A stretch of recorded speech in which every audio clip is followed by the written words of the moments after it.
თქვენ უსმენთ კაცს, რომელიც აღწერს, როგორ გააკეთეს მისმა ცოლის მკვლელებმა ყველაფერი იმისთვის, რომ მისი ტანჯვა ცოლის სიკვდილით არ დასრულებულიყო, არამედ სწორედ მაშინ დაწყებულიყო, როცა მისი ცხედარი მის წინააღმდეგ იარაღად აქციეს. სალეჰი აკბარი, 38 წლის მედდა, საოპერაციო ოთახის ტექნიკოსი და მთამსვლელი არდაბილიდან, რომელიც თავის მეუღლესთან აჰმედ ხოდაისთან ერთად ბოლო აჯანყების დროს დემონსტრანტებს ეხმარებოდა. სწორედ ეს გახდა მიზეზი, რის გამოც ისინი თავდაპირველად სამიზნედ იქცნენ, როცა უსაფრთხოების ძალებმა მათი სახლი დაარბიეს.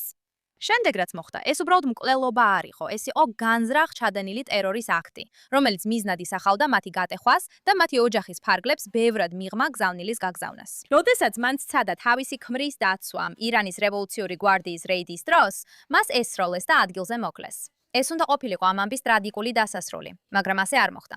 ეხლა გავრცელებული ცნობების მიხედვით, მათ შორის Iran International-ის მიერ გავრცელებული ინფორმაციით, უსაფრთხოების ძალებმა მისი მოკლით არ შემოიფარგლნენ. მათ შემდეგ რაც გააკეთეს, მორგში გადაიღეს და ვიდეო პირდაპირ მის ქმარს გაუგზავნეს, სადაც ჩანს, როგორ სექსუალურად ძალადობენ ირანის რევოლუციური გვარდიის წევრები მის ცხედარზე.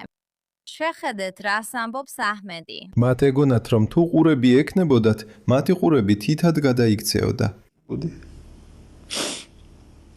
წავიდა ცივი წყლის დასალევად, წყლისკენ.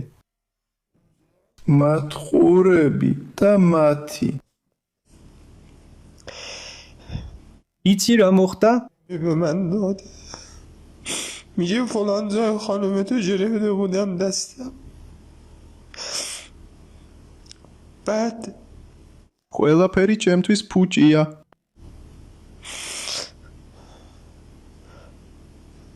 ამ სევდას ვატარებ.